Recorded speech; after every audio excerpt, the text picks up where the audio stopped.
Hello and welcome back to my self-love journey series where I talk about my struggles and things that I had to overcome during my self-love journey that maybe can help you out or make you feel less alone on this self-love and self-development journey you're on.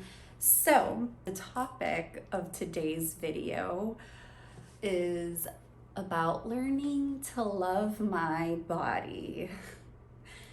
This could honestly be an hour-long video, but I'm gonna condense it.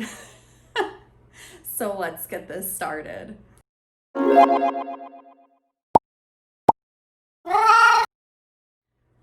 So before we even start, I'm just going to put this out there, all right? So listen closely.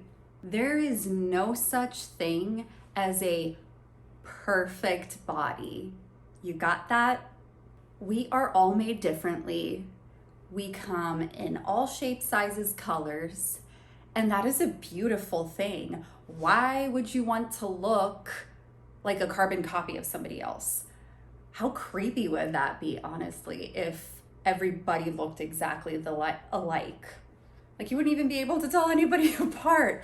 And we feel like there is a perfect body, which is a false narrative that is put upon us by, our culture, the society we live in, media, especially for women, because it paints like what the ideal or the sexy woman looks like, what a desirable woman looks like. And that honestly changes depending on the culture, depending on the decade. Seriously, I feel like it changes every 4 years.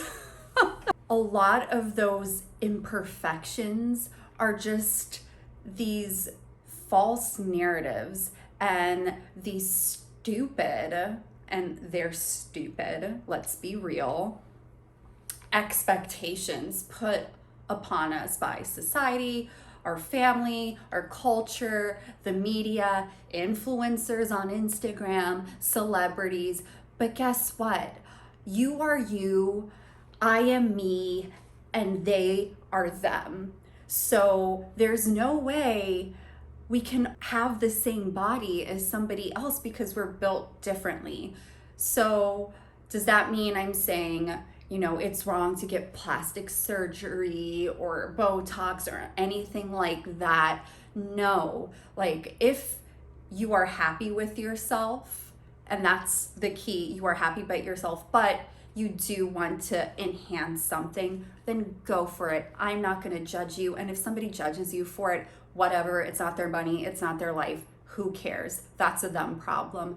But I do feel like we should all work harder to love who we really are as well, and not only on the inside, but on the outside as well. So to give you some background on what I struggled with, I used to think I was disproportionate, unbalanced, unattractive.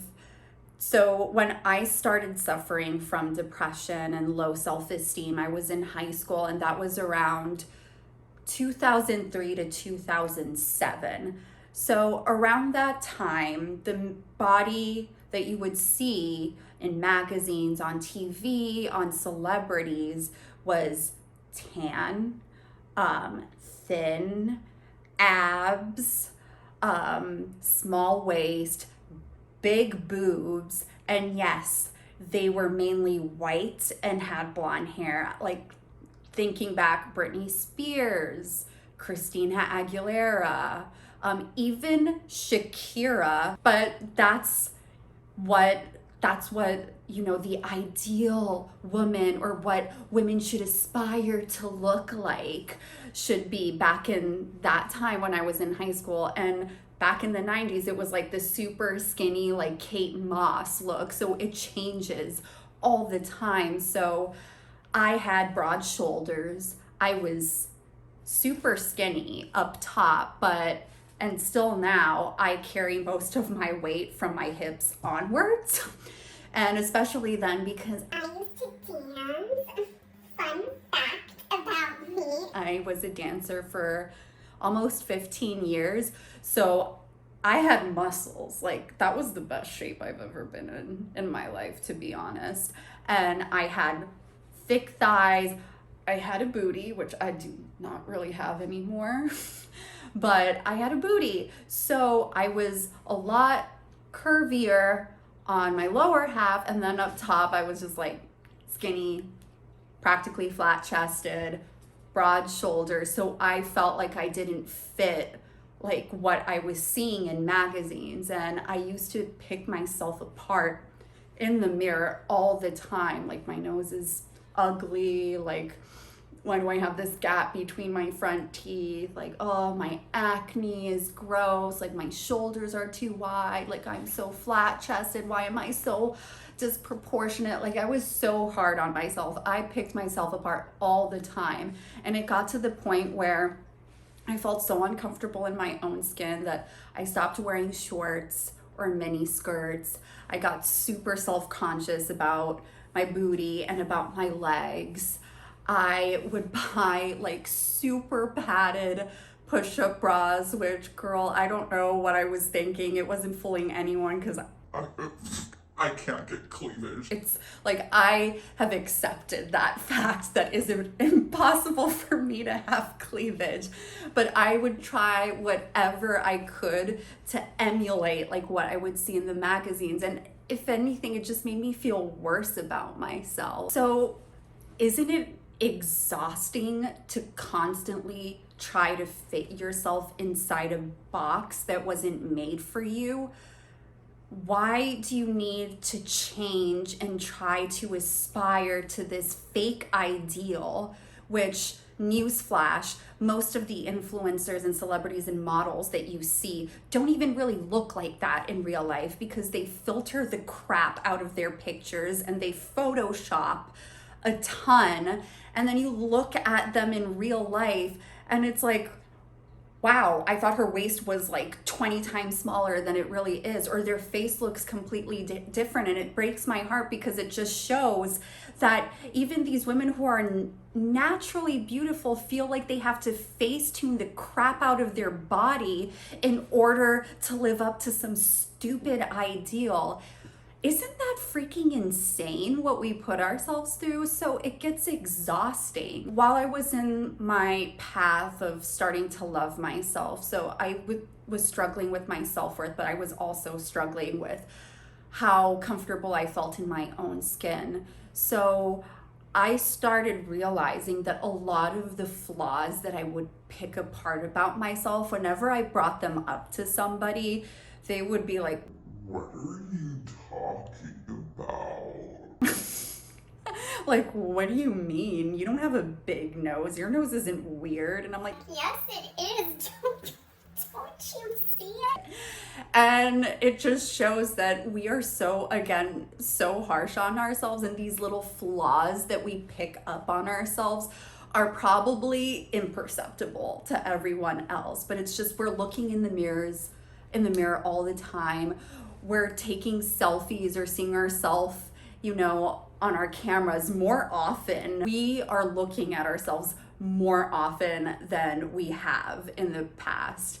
And that is not always a good thing, because the more we see ourselves, the more we're gonna zoom in on any of these little flaws that we see, like, oh my God, is that a wrinkle? Was that there last week? That's an actual thought that I've had before in my own life. So we are so prone to picking ourselves apart, and I'm pretty sure that most people don't even notice it. Another thing is, focus on the things that you love about yourself, about your body. And I know that may seem hard on some days, or especially if you're struggling with body acceptance. But I would focus on the things that I loved about myself, or that I at least liked. So I always liked my eyes. You know, I have green eyes, and I always thought they were pretty.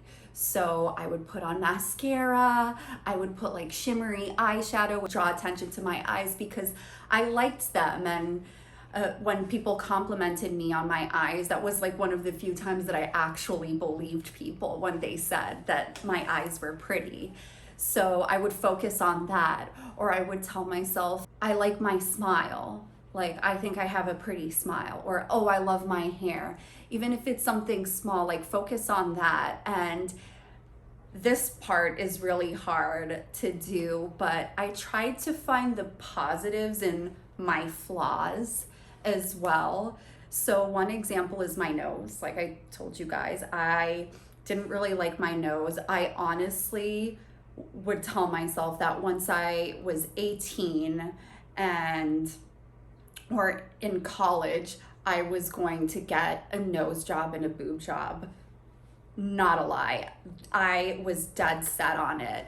But I started trying to appreciate what I have. And something I noticed is that my nose is very similar to my mom's. And when I look at pictures of her dad, my grandfather, he has a very similar nose as well. Like, have like a little bit of a bump here, and that's natural. I didn't like break my nose or anything, but I have like a little bump on my nose. And I started telling myself, like, well, you know what? My nose reminds me of my mom, and I love my mom, and I love my grandfather, so my nose will always remind me of them. And it may seem silly, but that was a positive way of looking at a feature that I didn't really like about myself at first. So giving love to myself, even on the areas that I would pick apart on a daily basis. And whenever I would start picking myself apart, I would tell myself that. I'm like, no, I don't hate my nose. I love my nose because it reminds me of my mom. And then even harder than that is pushing yourself outside of your comfort zone. So like I said, I had stopped wearing shorts and skirts because I was so self-conscious about my legs. A lot of the times when I would go to parties or get-togethers with my friends and we were going to the beach or the pool, I would wear shorts over my bikini, or sometimes I would even put a t-shirt or a tank top on as well because I was so uncomfortable about being judged about my body. So I decided, you got to start somewhere. And I forced myself to wear these things that I was uncomfortable with.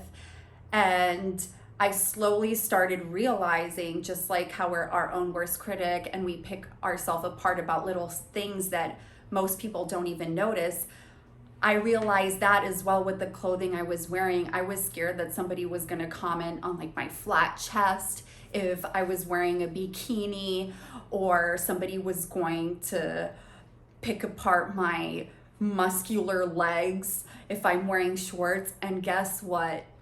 No one cared. No one paid attention to me. No one said anything. And it proved to myself, like, oh, like maybe all of this really is just inside my head. And as I pushed myself outside of my comfort zone and started to wearing things that I always liked but didn't have the courage to wear because I thought they weren't for me or I wouldn't look good in them, I started to get more confidence to wear those things. And so if you think like, oh, I'm not a size 2, so I can't wear a crop top, or, oh, I don't like the way my legs look, so I can't wear shorts or people will make fun of me, it's all in your head. Wear it anyways. Wear what makes you happy. You can wear whatever the hell you want. There's no rule book. If there is, it didn't come in the mail. It must have missed my house. I haven't read it, so don't think that there's rules that you have to follow in regards to your body. So it's BS. Wear it anyways and prove yourself wrong. You'll see that most of those negative thoughts, like, oh my God, people are gonna point out and laugh at me because I'm flat chested. No one's gonna say anything. And you know what? Maybe there will be every once in a while some person who feels like they have the right to comment on your body and say something negative. Remember, that says more about them than anything about you. Just saying, if you feel the need to say something mean to somebody, maybe you need to self-reflect. And it's like, what's making you so angry? Why do you feel like you should be passing judgment on anybody? Like, you don't even know that person. Move on. Get a life, sir. Or ma'am. And then this can also be hard. Oh, let's be real. All of these are hard. You have to push yourself and practice these on the daily. But you got to cut out the people in your life that make you feel like crap about yourself. Do you have a friend that makes fun of your flat chest or makes fun of the way your body looks? Cut them out. You don't need them. Why do you want to hang out with somebody who makes you feel like crap and makes you question like your attractiveness or your body? Who are they to comment on your looks? You didn't ask for their opinion. Cut them out. And it may be hard, especially if that person is a close friend and you've known them for a while, but trust me, you will feel so much better in the long run, and you'll look back and be like, man, I should have done that sooner. And that also applies to social media. The place that always makes us feel like crap about ourselves because we have to compare ourselves to influencers and celebrities and people who Facetune the crap out of their pictures most of the time. Remove anybody in your social media that makes you feel like crap about yourself too. If somebody's posts are making you feel bad about your own body, unfollow. Why do you want to see that? Follow people who inspire you, who uplift you, who make you feel good, who don't make you question yourself and make yourself feel bad about yourself or how you look.